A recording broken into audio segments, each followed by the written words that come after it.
Hey everybody, welcome back to my Project 13. Thanks for coming on by and checking out the early morning vlog. Appreciate your time, your support. We actually got some rain last night, which I didn't know we were going to get.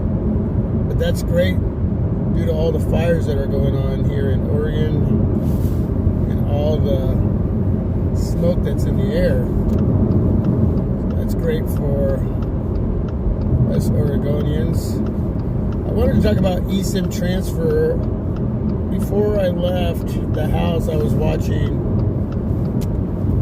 Michael Pepper's video. And if you don't know who he is, there will be a link in the description area for the video itself. And then you can subscribe to his channel and check out his content. He's got some great stuff going on over there.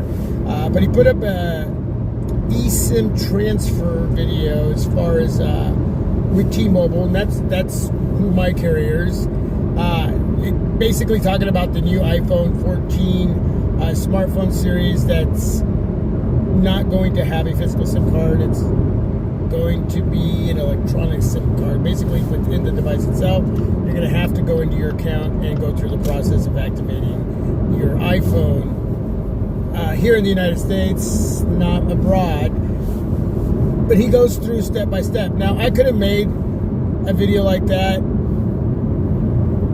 but I just happened to catch his video and I want to give him a shout out, so I'm not going to do that. I want you to watch his video. He took the time to do it, put it up. I watched it there, and it's only fair that that's how you check that out, unless you've watched another video on YouTube somewhere. But I just want to give him a shout out, and he's doing just a wonderful job over there.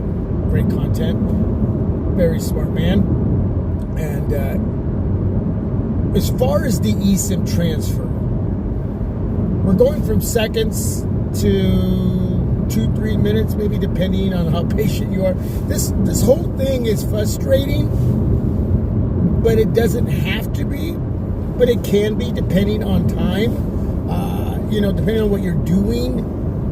For a lot of us YouTubers who create content and reviewing smartphones, it's going from seconds to minutes. And again, that's going to be different for each of us. You lose the control to be able to do something in seconds to having to go into 2, 3, 4 minutes, whatever it can be, over at your T-Mobile account. And I'm sure it's going to be like this for Verizon and AT&T.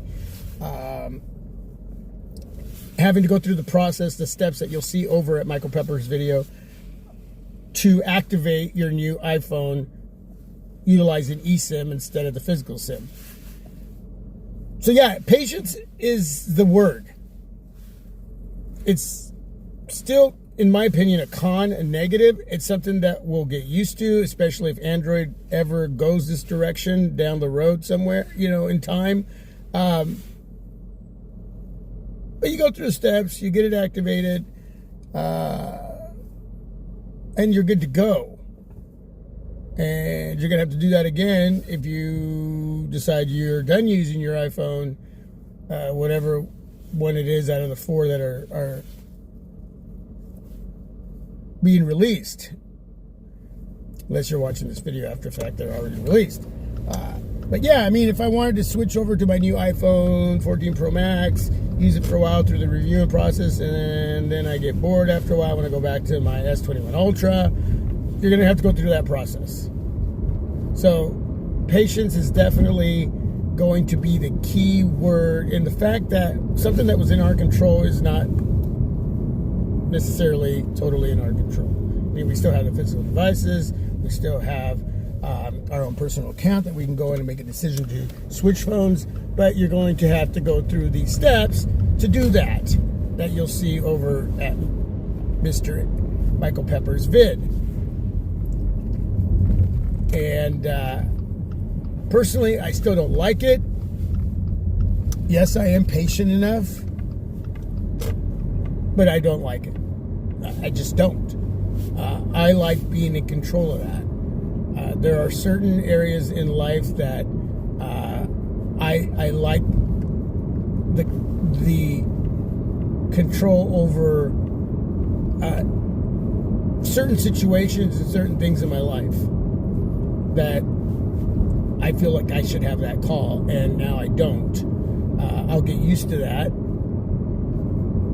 It'll just become a part of my life, as it will yours, if you want to utilize an iPhone going forward.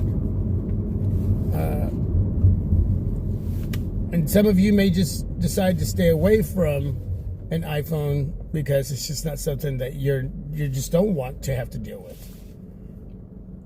It changes your mind on that whole brand ecosystem. You just don't want to deal with it. You're like, hey man, I don't have the patience for that. I don't have the patience for anybody to come and tell me how I need to go through this process when it was very simple. Now you're making it a little bit more difficult. Again, seconds to minutes. You're choosing not to acknowledge that change. Change can be difficult because it's your time, and you don't want to take the time to do it. You don't want to go to your account, and do that for whatever reasons.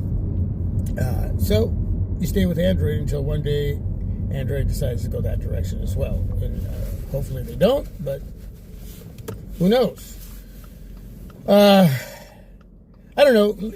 I want your feedback, and you can let me know what your thoughts are on this whole eSIM, this new way, this direction that Apple's going. This is not something new. This was coming, and it's just a part of our life. And when it comes to change, and we can welcome change with open arms, or we can refuse to acknowledge that change. But I don't know. I'm still deciding on whether I'm going to bring in an iPhone 14. If I do, it's going to be the Pro Max, and obviously I'm going to have to go through the steps to do that. I don't like it. I'll do it. Again, it doesn't have to be that big of a deal, but we have the right not to acknowledge that, right, and not deal with it. But if it's a phone that you want to, especially if you're a reviewer and you want to bring in and review, you're going to have to go through the process. So anyway, seconds to minutes, patience, something new, or stepping out of your comfort zone. I don't know. You let me know your thoughts on all that. But yeah, watch that video. Unless you already know the process. I mean, this is new to me. It looks very simple. But depending on time and depending on what you're doing, it may not be a moment of patience. But anyway, looking forward to your feedback. God bless you all. Huge shout out to Michael Pepper for putting out that video. God bless. I'm out.